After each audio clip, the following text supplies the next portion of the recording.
ಶಾಂತಿ. ಮಧುರಾತಿ ಮಧುರ ಶಿವ ಪರಮಾತ್ಮ ತಂದೆಯ ಮಧುರ ಮಹಾವಾಕ್ಯವನ್ನು ಕೇಳೋಣ.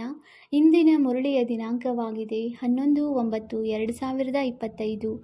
ಪ್ರಾತಃ ಮುರಳಿ ಬಾಪ್ತಾದ ಮಧುಬನ್. ಮಧುರ ಮಕ್ಕಳೇ, ನೀವು ಇಡೀ ಪ್ರಪಂಚದ ಸತ್ಯವಾದ ಮಿತ್ರರಾಗಿದ್ದೀರಿ. ಅಂದ ಮೇಲೆ ನಿಮಗೆ ಯಾರೊಂದಿಗೂ ಶತ್ರುತ್ವವಿರಬಾರದು.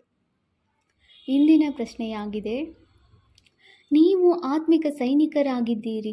ನಿಮಗೆ ತಂದೆಯ ಯಾವ ಆದೇಶವು ಸಿಕ್ಕಿದೆ ಅದನ್ನು ಕಾರ್ಯದಲ್ಲಿ ತರಬೇಕಾಗಿದೆ. ಉತ್ತರ: ನಿಮಗೆ ತಂದೆಯ ಆದೇಶವಾಗಿದೆ, ಸದಾ ಬ್ಯಾಡ್ಜನ್ನು ಹಾಕಿಕೊಂಡಿರಿ.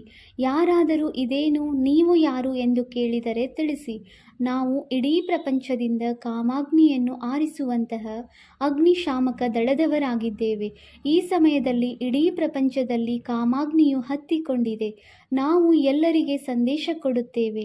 ಈಗ ಪವಿತ್ರರಾಗಿ ದೈವಿ ಗುಣಗಳನ್ನು ಧಾರಣೆ ಮಾಡಿ, ಆಗ ನಿಮ್ಮ ಜೀವನದ ದೋಣಿಯು ಪಾರಾಗುವುದು. ಓಂ ಶಾಂತಿ. ಮಧುರಾತಿ ಮಧುರ ಆತ್ಮಿಕ ಮಕ್ಕಳು, ಸಹಜವಾಗಿ ನೆನಪಿನಲ್ಲಿ ಕುಳಿತಿದ್ದೀರಿ. ಕೆಲವರಿಗೆ ಕಷ್ಟವೆನಿಸುತ್ತದೆ. ನಾವು ಟೈಟ್ ಅಥವಾ ಹಠವಾಗಿ ಕುಳಿತುಕೊಳ್ಳಬೇಕೇನೋ ಎಂದು ತಬ್ಬಿಬ್ಬಾಗುತ್ತಾರೆ. ಆದರೆ ತಂದೆಯು ತಿಳಿಸುತ್ತಾರೆ, ಇಂತಹ ಮಾತೇನೂ ಇಲ್ಲ. ಹೇಗಾದರೂ ಕುಳಿತುಕೊಳ್ಳಿ, ಕೇವಲ ತಂದೆಯನ್ನು ನೆನಪು ಮಾಡಿ. ಇದರಲ್ಲಿ ಯಾವುದೇ ಕಷ್ಟದ ಮಾತಿಲ್ಲ. ಆ ಹಠಯೋಗಿಗಳು ಹೀಗೆ ಟೈಟ್ ಆಗಿ ಕುಳಿತುಕೊಳ್ಳುತ್ತಾರೆ. ಕಾಲಿನ ಮೇಲೆ ಕಾಲು ಹಾಕಿಕೊಂಡು ಪದ್ಮಾಸನದಲ್ಲಿ ಕುಳಿತುಕೊಳ್ಳುತ್ತಾರೆ. ಇಲ್ಲಂತೂ ತಂದೆಯು ತಿಳಿಸುತ್ತಾರೆ, ಆರಾಮವಾಗಿ ಕುಳಿತುಕೊಳ್ಳಿ. ತಂದೆ ಮತ್ತು 84 ಜನ್ಮಗಳ ಚಕ್ರವನ್ನು ನೆನಪು ಮಾಡಿ. ಇದು ಸಹಜ ನೆನಪಾಗಿದೆ. ಏಳುತ್ತಾ ಕುಳಿತುಕೊಳ್ಳುತ್ತಾ ಬುದ್ಧಿಯಲ್ಲಿರಲಿ.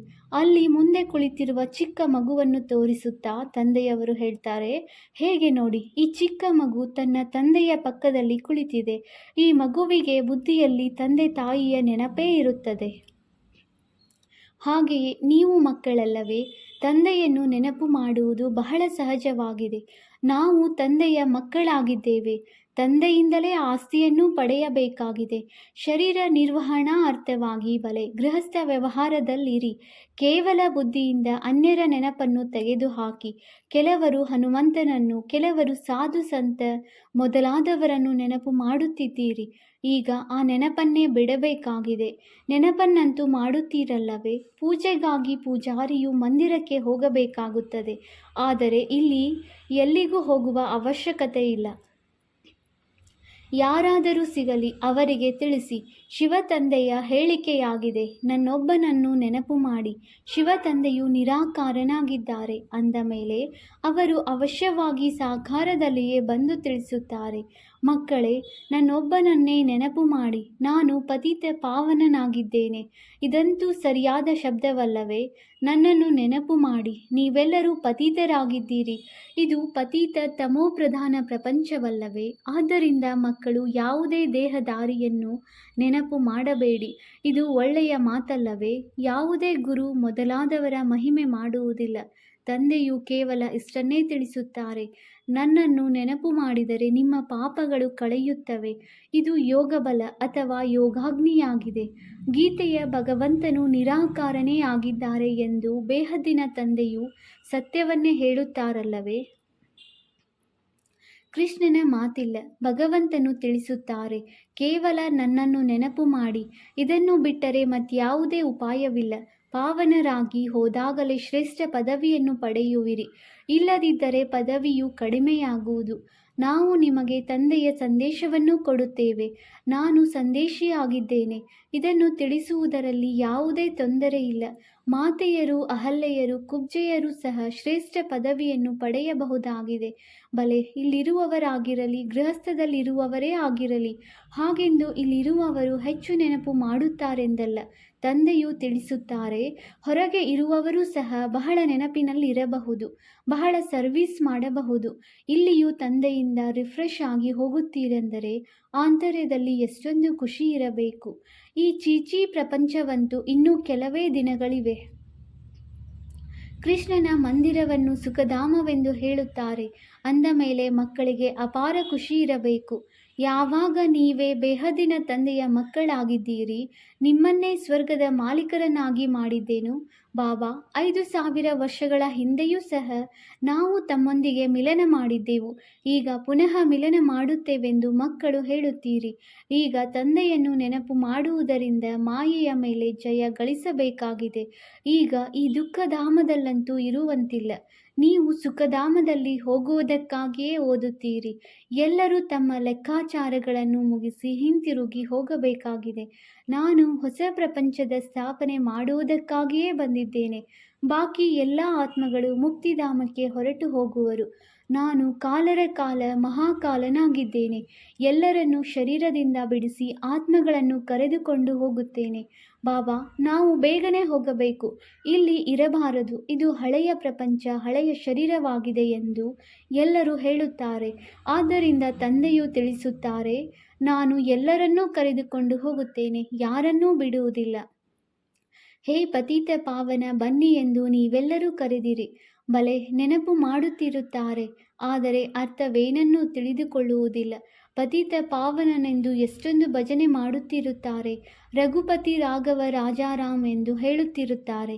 ಶಿವ ತಂದೆಯಂತೂ ರಾಜನಾಗುವುದಿಲ್ಲ, ರಾಜ್ಯಭಾರ ಮಾಡುವುದಿಲ್ಲ. ಅವರಿಗೆ ರಾಜಾರಾಮ್ ಎಂದು ಹೇಳುವುದು ತಪ್ಪಾಗಿದೆ. ಮಾಲೆಯನ್ನು ಜಪಿಸುವಾಗ ರಾಮ ರಾಮ ಎಂದು ಹೇಳುತ್ತಾರೆ. ಅದರಲ್ಲಿ ಭಗವಂತನ ನೆನಪು ಬರುತ್ತದೆ. ಭಗವಂತನು ಶಿವನಾಗಿದ್ದಾರೆ. ಮನುಷ್ಯರು ಅನೇಕ ಹೆಸರುಗಳನ್ನಿಟ್ಟಿದ್ದಾರೆ. ಹೇಗೆ ಕೃಷ್ಣನಿಗೂ ಸಹ ಶ್ಯಾಮ ಸುಂದರ, ವೈಕುಂಠನಾಥ, ಬೆಣ್ಣೆ ಕದ್ದವನೆಂದು ಅನೇಕ ಹೆಸರುಗಳನ್ನಿಡುತ್ತಾರೆ. ನೀವೀಗ ಕೃಷ್ಣನಿಗೆ ಬೆಣ್ಣೆ ಕದ್ದವನೆಂದು ಹೇಳುವಿರಾ? ಖಂಡಿತವಾಗಿಯೂ ಇಲ್ಲ. ನೀವೀಗ ತಿಳಿದುಕೊಂಡಿದ್ದೀರಿ, ಭಗವಂತನು ಒಬ್ಬ ನಿರಾಕಾರನಾಗಿದ್ದಾರೆ. ಯಾವುದೇ ದೇಹಧಾರಿಗೆ ಭಗವಂತನೆಂದು ಹೇಳಲು ಸಾಧ್ಯವಿಲ್ಲ. ಬ್ರಹ್ಮ ವಿಷ್ಣು ಶಂಕರನಿಗೂ ಹೇಳುವುದಿಲ್ಲ. ಅಂದ ಮೇಲೆ ಮನುಷ್ಯರು ತಮಗೆ ಭಗವಂತನೆಂದು ಹೇಳಿಕೊಳ್ಳಲು ಹೇಗೆ ಸಾಧ್ಯ? ವೈಜಯಂತಿ ಮಾಲೆಯು ಕೇವಲ 108 ಮಣಿಗಳದೆಂದು ಗಾಯನವಿದೆ.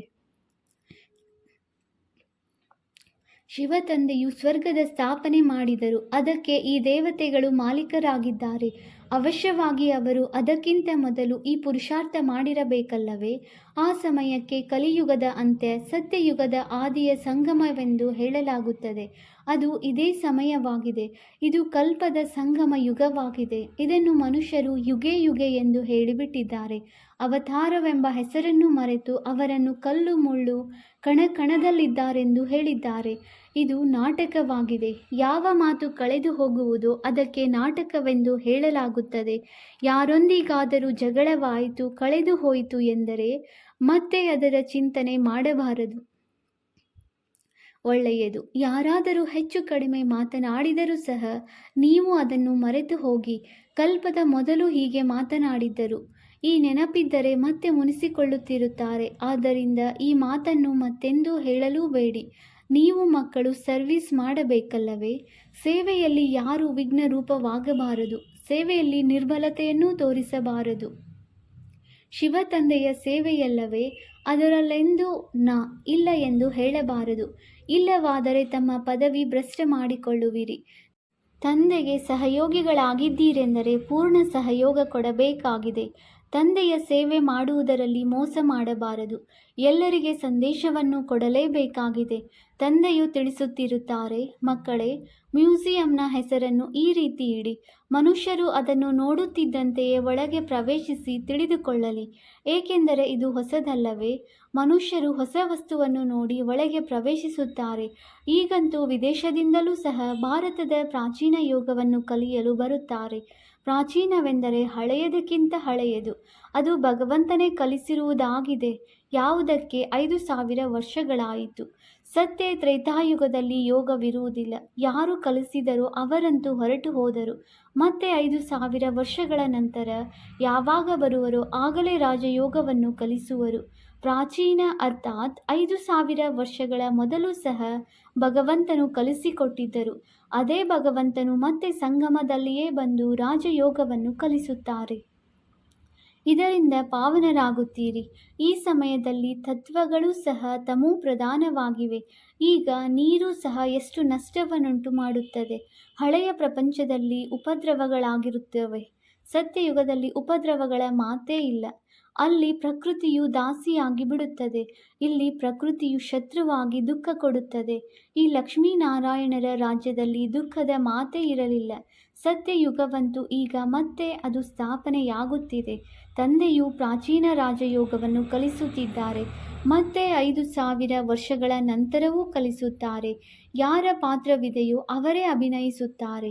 ಬೇಹದ್ದಿನ ತಂದೆಯೂ ಸಹ ಪಾತ್ರವನ್ನಭಿನಯಿಸುತ್ತಿದ್ದಾರೆ. ತಂದೆಯು ತಿಳಿಸುತ್ತಾರೆ, ನಾನು ಇವರಲ್ಲಿ ಪ್ರವೇಶ ಮಾಡಿ ಸ್ಥಾಪನೆ ಮಾಡಿ ಹೊರಟು ಹೋಗುತ್ತೇನೆ. ಆಹಾಕಾರದ ನಂತರ ಮತ್ತೆ ಜೈ ಜೈಕಾರವಾಗುವುದು. ಹಳೆಯ ಪ್ರಪಂಚವು ಸಮಾಪ್ತಿಯಾಗುತ್ತದೆ. ಈ ಲಕ್ಷ್ಮೀನಾರಾಯಣರ ರಾಜ್ಯವಿದ್ದಾಗ ಹಳೆಯ ಪ್ರಪಂಚವೇ ಇರಲಿಲ್ಲ. ಇದು 5,000 ವರ್ಷಗಳ ಮಾತಾಗಿದೆ. ಲಕ್ಷಾಂತರ ವರ್ಷಗಳ ಮಾತಿರಲು ಸಾಧ್ಯವಿಲ್ಲ. ಆದ್ದರಿಂದ ತಂದೆಯು ಹೇಳುತ್ತಾರೆ, ಈಗ ಮತ್ತೆಲ್ಲ ಮಾತುಗಳನ್ನು ಬಿಟ್ಟು ತಮ್ಮ ಕಲ್ಯಾಣ ಮಾಡಿಕೊಳ್ಳಲು ಈ ಸರ್ವೀಸ್ನಲ್ಲಿ ತೊಡಗಿರಿ. ಮುನಿಸಿಕೊಂಡು ಸರ್ವೀಸ್ನಲ್ಲಿ ಮೋಸ ಮಾಡಬೇಡಿ. ಇದು ಈಶ್ವರಿಯ ಸೇವೆಯಾಗಿದೆ. ಇದರಲ್ಲಿ ಬಹಳಷ್ಟು ಮಾಯೆಯ ಬಿರುಗಾಳಿಗಳು ಬರುತ್ತವೆ. ಆದರೆ ತಂದೆಯ ಸೇವೆಯಲ್ಲಿ ವಿಘ್ನ ರೂಪವಾಗಬೇಡಿ. ತಂದೆಯು ಸೇವಾರ್ಥವಾಗಿ ಆದೇಶವನ್ನು ಕೊಡುತ್ತಿರುತ್ತಾರೆ. ಮಿತ್ರ, ಸಂಬಂಧಿ ಮೊದಲಾದವರು ಯಾರೇ ಬರಲಿ, ಎಲ್ಲರಿಗೆ ಸತ್ಯ ಮಿತ್ರರು ನೀವಾಗಿದ್ದೀರಿ. ನೀವೇ ಬ್ರಹ್ಮ ಕುಮಾರ ಕುಮಾರಿಯರು, ಇಡೀ ಪ್ರಪಂಚದ ಮಿತ್ರರಾಗಿದ್ದೀರಿ. ಏಕೆಂದರೆ ನೀವು ತಂದೆಗೆ ಸಹಯೋಗಿಗಳಾಗಿದ್ದೀರಿ. ಮಿತ್ರರಲ್ಲಿ ಯಾವುದೇ ಶತ್ರುತ್ವವಿರಬಾರದು.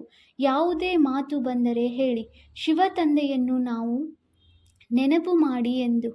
ತಂದೆಯ ಶ್ರೀಮತದ ಮೇಲೆ ತೊಡಗಬೇಕಾಗಿದೆ. ಇಲ್ಲವಾದರೆ ತಮ್ಮದೇ ನಷ್ಟ ಮಾಡಿಕೊಳ್ಳುತ್ತೀರಿ. ರೈಲಿನಲ್ಲಿ ಪ್ರಯಾಣಿಸುವಾಗ ಅಲ್ಲಂತೂ ಎಲ್ಲರೂ ಬಿಡುವಾಗಿರುತ್ತೀರಿ. ಸೇವೆ ಮಾಡಲು ಬಹಳ ಒಳ್ಳೆಯ ಅವಕಾಶವಿದೆ. ಅದಕ್ಕಾಗಿ ಬ್ಯಾಡ್ಜ್ ಬಹಳ ಒಳ್ಳೆಯ ವಸ್ತುವಾಗಿದೆ. ಇದನ್ನು ಪ್ರತಿಯೊಬ್ಬರೂ ಹಾಕಿಕೊಂಡಿರಬೇಕು. ತಾವು ಯಾರು ಎಂದು ಯಾರಾದರೂ ಕೇಳಿದರೆ ತಿಳಿಸಿ, ನಾವು ಅಗ್ನಿಶಾಮಕ ದಳದವರಾಗಿದ್ದೇವೆ. ಹೇಗೆ ಆ ಅಗ್ನಿಶಾಮಕ ದಳದವರು ಸ್ಥೂಲ ಬೆಂಕಿಯನ್ನು ಆರಿಸುವುದಕ್ಕಾಗಿ ಇರುತ್ತಾರೆ. ಈ ಸಮಯದಲ್ಲಿ ಇಡೀ ಸೃಷ್ಟಿಯಲ್ಲಿ ಎಲ್ಲರೂ ಕಾಮಾಗ್ನಿಯಲ್ಲಿ ಸುಟ್ಟು ಹೋಗಿದ್ದಾರೆ. ಆದ್ದರಿಂದ ತಂದೆಯು ಹೇಳುತ್ತಾರೆ, ಕಾಮ ಮಹಾಶತ್ರುವಿನ ಮೇಲೆ ಜಯಗಳಿಸಿರಿ. ತಂದೆಯನ್ನು ನೆನಪು ಮಾಡಿ ಪವಿತ್ರರಾಗಿ ದೈವಿ ಗುಣಗಳನ್ನು ಧಾರಣೆ ಮಾಡಿ, ಆಗ ದೋಣಿಯು ಪಾರಾಗುವುದು. ಈ ಬ್ಯಾಡ್ಜ್ ಶ್ರೀಮತದನುಸಾರವೇ ಮಾಡಲ್ಪಟ್ಟಿದೆ. ಬಹಳ ಕೆಲವರೇ ಮಕ್ಕಳು ಈ ಬ್ಯಾಡ್ಜ್ನಿಂದ ಸರ್ವಿಸ್ ಮಾಡುತ್ತಾರೆ. ತಂದೆಯು ಮುರುಳಿಗಳಲ್ಲಿ ಎಷ್ಟೊಂದು ತಿಳಿಸುತ್ತಿರುತ್ತಾರೆ. ಅಂದ ಮೇಲೆ ಪ್ರತಿಯೊಬ್ಬ ಬ್ರಾಹ್ಮಣನ ಬಳಿ ಈ ಬ್ಯಾಡ್ಜ್ ಇರಬೇಕು. ಯಾರೇ ಸಿಕ್ಕಿದರೂ ಸಹ ಅವರಿಗೆ ಇದರ ಮೇಲೆ ತಿಳಿಸಿಕೊಡಿ. ಇವರು ತಂದೆಯಾಗಿದ್ದಾರೆ. ಇವರನ್ನು ನೆನಪು ಮಾಡಬೇಕಾಗಿದೆ. ನಾವು ಈ ಸಾಕಾರ ಮನುಷ್ಯರ ಮಹಿಮೆ ಮಾಡುತ್ತಿಲ್ಲ. ಸರ್ವರ ಸದ್ಗತಿದಾತನು ಒಬ್ಬರೇ ನಿರಾಕಾರ ತಂದೆಯಾಗಿದ್ದಾರೆ. ಅವರನ್ನು ನೆನಪು ಮಾಡಬೇಕಾಗಿದೆ. ನೆನಪಿನ ಬಲದಿಂದಲೇ ನಿಮ್ಮ ಪಾಪಗಳು ಕಳೆಯುವುದು. ನಂತರ ಅಂತಿಮ ಗತಿ ಸೋಗತಿಯಾಗುವುದು. ಅಂತಿಮ ಗತಿ ಸೋಗತಿಯಾಗುವುದು. ದುಃಖಧಾಮದಿಂದ ಮುಕ್ತರಾಗುವಿರಿ. ನಂತರ ನೀವು ವಿಷ್ಣುಪುರಿಯಲ್ಲಿ ಬರುತ್ತೀರಿ. ಇದು ಎಷ್ಟು ಒಳ್ಳೆಯ ಶುಭ ಸಮಾಚಾರವಾಗಿದೆ. ನೀವು ಈ ಪುಸ್ತಕಗಳನ್ನು ಸಹ ಕೊಡಬಹುದು. ತಿಳಿಸಿ, ನೀವು ಬಡವರಾಗಿದ್ದೀರಿ, ಆದ್ದರಿಂದ ನಿಮಗೆ ಉಚಿತವಾಗಿ ಕೊಡುತ್ತೇವೆ. ಸಾಹುಕಾರರಂತೂ ಹಣವನ್ನು ಕೊಡಲೇಬೇಕು, ಏಕೆಂದರೆ ಈ ಪುಸ್ತಕಗಳನ್ನು ಬಹಳಷ್ಟು ಮುದ್ರಿಸಬೇಕಾಗಿದೆ. ಇದು ಇಂತಹ ವಸ್ತುವಾಗಿದೆ. ಇದರಿಂದ ನೀವು ಭಿಕಾರಿಗಳಿಂದ ವಿಶ್ವದ ಮಾಲೀಕರಾಗಿ ಬಿಡುತ್ತೀರಿ. ಯಾವುದೇ ಧರ್ಮದವರಿರಲಿ, ಎಲ್ಲರಿಗೂ ತಿಳಿಸಿ, ವಾಸ್ತವದಲ್ಲಿ ನೀವು ಆತ್ಮರಾಗಿದ್ದೀರಿ. ತನ್ನನ್ನು ಆತ್ಮನೆಂದು ತಿಳಿದು ತಂದೆಯನ್ನು ನೆನಪು ಮಾಡಿರಿ. ಈಗ ವಿನಾಶವು ಸನ್ಮುಖದಲ್ಲಿದೆ. ಈ ಪ್ರಪಂಚವು ಪರಿವರ್ತನೆಯಾಗಲಿದೆ. ಆದ್ದರಿಂದ ಶಿವ ತಂದೆಯನ್ನು ನೆನಪು ಮಾಡಿರಿ. ಆಗ ವಿಷ್ಣುಪುರಿಯಲ್ಲಿ ಬಂದು ಬಿಡುತ್ತೀರಿ. ತಿಳಿಸಿ, ತಮಗೆ ಪದುಮಗಳಷ್ಟು ಬೆಲೆ ಬಾಳುವ ಈ ಪುಸ್ತಕ ವಸ್ತುವನ್ನು ಕೊಡುತ್ತಿದ್ದೇವೆ. ಈ ಬ್ಯಾಡ್ಜ್ನಿಂದ ಸರ್ವಿಸ್ ಮಾಡಿ ಎಂದು ತಂದೆಯು ಬಹಳಷ್ಟು ತಿಳಿಸಿದ್ದಾರೆ. ಆದರೆ ಬ್ಯಾಡ್ಜ್ ಹಾಕಿಕೊಳ್ಳುವುದೇ ಇಲ್ಲ. ಕೆಲವರಿಗೆ ನಾಚಿಕೆಯಾಗುತ್ತದೆ. ಬ್ರಾಹ್ಮಣಿಯರು ಯಾರು ಪಾರ್ಟಿಯನ್ನು ಕರೆದುಕೊಂಡು ಬರುತ್ತೀರಿ ಅಥವಾ ಎಲ್ಲಿಯಾದರೂ ಕಚೇರಿಗಳಿಗೆ ಒಂಟಿಯಾಗಿ ಹೋಗುತ್ತೀರೆಂದರೆ ಈ ಬ್ಯಾಡ್ಜ್ ಅವಶ್ಯವಾಗಿ ಹಾಕಿಕೊಂಡಿರಬೇಕು. ಇದರ ಬಗ್ಗೆ ನೀವು ತಿಳಿಸಿದಾಗ ಬಹಳ ಖುಷಿ ಪಡುತ್ತಾರೆ. ತಿಳಿಸಿಕೊಡಿ, ನಾವು ಒಬ್ಬ ತಂದೆಯನ್ನೇ ಒಪ್ಪುತ್ತೇವೆ. ಅವರೇ ಎಲ್ಲರಿಗೆ ಸುಖ ಶಾಂತಿಯನ್ನು ಕೊಡುವವರಾಗಿದ್ದಾರೆ. ಅವರನ್ನು ನೆನಪು ಮಾಡಿರಿ. ಪತಿತ ಆತ್ಮನಂತೂ ಹೋಗಲು ಸಾಧ್ಯವಿಲ್ಲ. ಈಗ ಈ ಹಳೆಯ ಪ್ರಪಂಚವು ಬದಲಾಗುತ್ತಿದೆ. ಹೀಗೆ ರಸ್ತೆಯಲ್ಲಿ ಸರ್ವಿಸ್ ಮಾಡುತ್ತಾ ಬರಬೇಕು. ನಿಮ್ಮ ಹೆಸರು ಬಹಳ ಪ್ರಸಿದ್ಧವಾಗುವುದು. ಆದರೆ ಕೆಲವರು ಬ್ಯಾಡ್ಜನ್ನು ಹಾಕಿಕೊಂಡು ಸರ್ವಿಸ್ ಮಾಡುವುದಿಲ್ಲ. ಬಹುಶಃ ನಾಚಿಕೆಯಾಗುತ್ತದೆ ಎಂದು ತಂದೆಯು ತಿಳಿದುಕೊಳ್ಳುತ್ತಾರೆ. ಮೊದಲನೆಯದಾಗಿ ಬ್ಯಾಡ್ಜ್ನ ಏಣಿಯ ಚಿತ್ರ ಅಥವಾ ತ್ರಿಮೂರ್ತಿ, ಗೋಲ ಮತ್ತು ಕಲ್ಪವೃಕ್ಷದ ಚಿತ್ರವು ಜೊತೆಯಲ್ಲಿರಲಿ. ಪರಸ್ಪರ ಕುಳಿತು ಒಬ್ಬರು ಇನ್ನೊಬ್ಬರಿಗೆ ತಿಳಿಸಿ. ಆಗ ಎಲ್ಲರೂ ಬಂದು ಸೇರುತ್ತಾರೆ. ಇದೇನು ಎಂದು ಕೇಳುತ್ತಾರೆ. ಆಗ ತಿಳಿಸಿ, ಶಿವ ತಂದೆಯು ಇವರ ಮೂಲಕ ಈ ಹೊಸ ಪ್ರಪಂಚವನ್ನು ಸ್ಥಾಪನೆ ಮಾಡುತ್ತಿದ್ದಾರೆ. ಈಗ ತಂದೆಯು ತಿಳಿಸುತ್ತಿದ್ದಾರೆ, ನನ್ನನ್ನು ನೆನಪು ಮಾಡಿ ಪವಿತ್ರರಾಗಿ. ಅಪವಿತ್ರರಂತೂ ಹಿಂದಿರುಗಿ ಹೋಗಲು ಸಾಧ್ಯವಿಲ್ಲ. ಇಂತಹ ಮಧುರಾತಿ ಮಧುರ ಮಾತುಗಳನ್ನು ತಿಳಿಸಿಕೊಡಬೇಕು. ಆಗ ಎಲ್ಲರೂ ಖುಷಿಯಿಂದ ಹೇಳುತ್ತಾರೆ. ಆದರೆ ಕೆಲವರ ಬುದ್ಧಿಯಲ್ಲಿ ಕುಳಿತುಕೊಳ್ಳುವುದೇ ಇಲ್ಲ. ಸೇವಾ ಕೇಂದ್ರಕ್ಕೆ ಮುರಳಿಯನ್ನು ಕೇಳಲು ಹೋದಾಗಲೂ ಸಹ ಬ್ಯಾಡ್ಜ್ ಹಾಕಿಕೊಂಡಿರಬೇಕು. ಹೇಗೆ ಮಿಲಿಟರಿಯವರೂ ಸಹ ಬ್ಯಾಡ್ಜ್ ಹಾಕಲ್ಪಟ್ಟಿರುತ್ತದೆ. ಅವರಿಗೆಂದಾದರೂ ನಾಚಿಕೆಯಾಗುತ್ತದೆಯೇ? ನೀವು ಸಹ ಆತ್ಮೀಯ ಸೈನಿಕರಲ್ಲವೇ? ತಂದೆಯು ಸಲಹೆ ನೀಡುತ್ತಾರೆಂದರೆ ಕಾರ್ಯದಲ್ಲೇಕೆ ತರುವುದಿಲ್ಲ? ಬ್ಯಾಡ್ಜ್ ಹಾಕಿಕೊಂಡಿದ್ದಾಗ ನಾವು ಶಿವ ತಂದೆಯ ಮಕ್ಕಳೆಂದು ತಂದೆಯ ನೆನಪಿರುವುದು. ದಿನ ಪ್ರತಿದಿನ ಸೇವಾ ಕೇಂದ್ರಗಳು ತೆರೆಯುತ್ತಾ ಹೋಗುತ್ತವೆ. ಒಬ್ಬರಲ್ಲ ಒಬ್ಬರು ಬಂದೇ ಬರುತ್ತಾರೆ. ಇಂತಹ ನಗರದಲ್ಲಿ ತಮ್ಮ ಸೇವಾ ಕೇಂದ್ರವಿಲ್ಲವೆಂದು ಹೇಳುತ್ತಾರೆ. ಆಗ ತಿಳಿಸಿ, ಯಾರಾದರೂ ಮನೆ ಇತ್ಯಾದಿಗಳ ಪ್ರಬಂಧ ಮಾಡಿ ನಿಮಂತ್ರಣ ಕೊಟ್ಟರೆ ನಾವು ಬಂದು ಸರ್ವಿಸ್ ಮಾಡುತ್ತೇವೆ. ಸಾಹಸ ಮಕ್ಕಳದು, ಸಹಯೋಗ ತಂದೆಯದು. ತಂದೆಯಂತೂ ಮಕ್ಕಳಿಗೆ ಹೇಳುತ್ತಾರೆ, ಸೇವಾ ಕೇಂದ್ರಗಳನ್ನು ತೆರೆಯಿರಿ, ಸರ್ವಿಸ್ ಮಾಡಿ. ಇವೆಲ್ಲವೂ ಶಿವ ತಂದೆಯ ಅಂಗಡಿಗಳಲ್ಲವೇ? ತಂದೆಯು ಮಕ್ಕಳ ಮೂಲಕ ನಡೆಸುತ್ತಿದ್ದಾರೆ. ಒಳ್ಳೆಯದು. ಮಧುರಾತಿ ಮಧುರ ಅಗಲಿ ಹೋಗಿ ಮರಳಿ ಸಿಕ್ಕಿರುವ ಮಕ್ಕಳ ಪ್ರತಿ ಮಾತಾಪಿತ ಬಾಪ್ದಾದಾರವರ ನೆನಪು, ಪ್ರೀತಿ ಹಾಗೂ ಸುಪ್ರಭಾತ. ಆತ್ಮಿಕ ಮಕ್ಕಳಿಗೆ ಆತ್ಮಿಕ ತಂದೆಯ ನಮಸ್ತೆ. ನಾವು ಆತ್ಮಿಕ ಮಕ್ಕಳಿಂದ ಆತ್ಮಿಕ ತಂದೆಗೆ ನೆನಪು, ಪ್ರೀತಿ ಹಾಗೂ ನಮಸ್ತೆ ನಮಸ್ತೆ ನಮಸ್ತೆ. ಧಾರಣೆಗಾಗಿ ಮುಖ್ಯ ಸಾರ. ಪಾಯಿಂಟ್ ನಂಬರ್ 1, ಎಂದೂ ಪರಸ್ಪರ ಮುನಿಸಿಕೊಂಡು ಸರ್ವಿಸ್ನಲ್ಲಿ ಮೋಸ ಮಾಡಬಾರದು, ವಿಘ್ನ ರೂಪವಾಗಬಾರದು, ತನ್ನ ನಿರ್ಬಲತೆಯನ್ನು ತೋರಿಸಬಾರದು, ತಂದೆಗೆ ಸಂಪೂರ್ಣ ಸಹಯೋಗಿಗಳಾಗಬೇಕು. ಪಾಯಿಂಟ್ ನಂಬರ್ 2, ಎಂದಾದರೂ ಯಾರೊಂದಿಗಾದರೂ ಜಗಳವಾಯಿತು, ಅದು ಕಳೆದು ಹೋಯಿತೆಂದರೆ ಮತ್ತೆ ಅದರ ಚಿಂತನೆ ಮಾಡಬಾರದು. ಯಾರಾದರೂ ಹೆಚ್ಚು ಕಡಿಮೆ ಮಾತನಾಡಿದರೂ ಸಹ ನೀವು ಅದನ್ನು ಮರೆತು ಬಿಡಿ. ಕಲ್ಪದ ಹಿಂದೆಯೂ ಹೀಗೆ ಮಾತನಾಡಿದ್ದರು, ಆ ಮಾತನ್ನು ಮತ್ತೆಂದೂ ಮಾತನಾಡಲೂ ಬೇಡಿ. ವರದಾನ: ಶಾಂತಿಯ ದೂತರಾಗಿ ಸರ್ವರಿಗೆ ಶಾಂತಿಯ ಸಂದೇಶ ಕೊಡುವಂತಹ ಮಾಸ್ಟರ್ ಶಾಂತಿ ಶಕ್ತಿದಾತಾ ಭವ. ತಾವು ಮಕ್ಕಳು ಶಾಂತಿಯ ಸಂದೇಶವಾಹಕರು, ಶಾಂತಿಯ ದೂತರಾಗಿರುವಿರಿ. ಎಲ್ಲೇ ಇದ್ದರೂ ಸದಾ ನಿಮ್ಮನ್ನು ಶಾಂತಿ ದೂತ ಎಂದು ತಿಳಿದು ನಡೆಯಿರಿ. ಶಾಂತಿಯ ದೂತರಾಗಿರುವಿರಿ, ಶಾಂತಿಯ ಸಂದೇಶ ಕೊಡುವಂಥವರು. ಇದರಲ್ಲಿ ಸ್ವಯಂ ಸಹ ಶಾಂತಿ ಸ್ವರೂಪ ಶಕ್ತಿಶಾಲಿಗಳಾಗಿರುವಿರಿ ಮತ್ತು ಬೇರೆಯವರಿಗೂ ಸಹ ಶಾಂತಿಯನ್ನು ಕೊಡುತ್ತಿರುವಿರಿ. ಅವರು ಅಶಾಂತಿ ಕೊಟ್ಟರೂ ನೀವು ಶಾಂತಿಯನ್ನು ಕೊಡಿ. ಅವರು ಬೆಂಕಿ ಹಚ್ಚಲಿ, ನೀವು ನೀರನ್ನು ಹಾಕಿ. ಇದೇ ನೀವು ಶಾಂತಿಯ ಮೆಸೆಂಜರ್, ಮಾಸ್ಟರ್ ಶಾಂತಿ ಶಕ್ತಿದಾತ ಮಕ್ಕಳ ಕರ್ತವ್ಯವಾಗಿದೆ. ಸ್ಲೋಗನ್: ಹೇಗೆ ಶಬ್ದದಲ್ಲಿ ಬರುವುದು ಸಹಜ ಎನ್ನಿಸುತ್ತದೆ, ಹಾಗೆಯೇ ಶಬ್ದದಿಂದ ದೂರ ಹೋಗುವುದು ಸಹ ಸಹಜವಾಗಬೇಕು. ಅವ್ಯಕ್ತ ಸೂಚನೆ: ಈಗ ಲಗನ್ನಿನ ಪ್ರೀತಿಯ ಅಗ್ನಿಯನ್ನು ಪ್ರಜ್ವಲಿತಗೊಳಿಸಿ ಯೋಗವನ್ನು ಜ್ವಾಲಾರೂಪವನ್ನಾಗಿ ಮಾಡಿ. ಯೋಗದಲ್ಲಿ ಸದಾ ಲೈಟ್ ಹೌಸ್ ಮತ್ತು ಮೈಟ್ ಹೌಸನ್ನ ಸ್ಥಿತಿಯ ಅನುಭವ ಮಾಡಿ. ಜ್ಞಾನವು ಲೈಟ್ ಆಗಿದೆ ಮತ್ತು ಯೋಗವು ಮೈಟ್ ಆಗಿದೆ. ಬೆಳಕು ಮತ್ತು ಶಕ್ತಿ. ಜ್ಞಾನ ಮತ್ತು ಯೋಗ ಎರಡು ಶಕ್ತಿಗಳು ಲೈಟ್ ಮತ್ತು ಮೈಟ್ ಸಂಪನ್ನವಾಗಿರಲಿ. ಇದಕ್ಕೆ ಹೇಳಲಾಗುತ್ತದೆ ಮಾಸ್ಟರ್ ಸರ್ವಶಕ್ತಿವಂತ. ಇಂತಹ ಶಕ್ತಿಶಾಲಿ ಆತ್ಮರು ಯಾವುದೇ ಪರಿಸ್ಥಿತಿಗಳನ್ನು ಸೆಕೆಂಡಿನಲ್ಲಿ ಪಾರು ಮಾಡಿ ಬಿಡುತ್ತಾರೆ. ಓಂ ಶಾಂತಿ.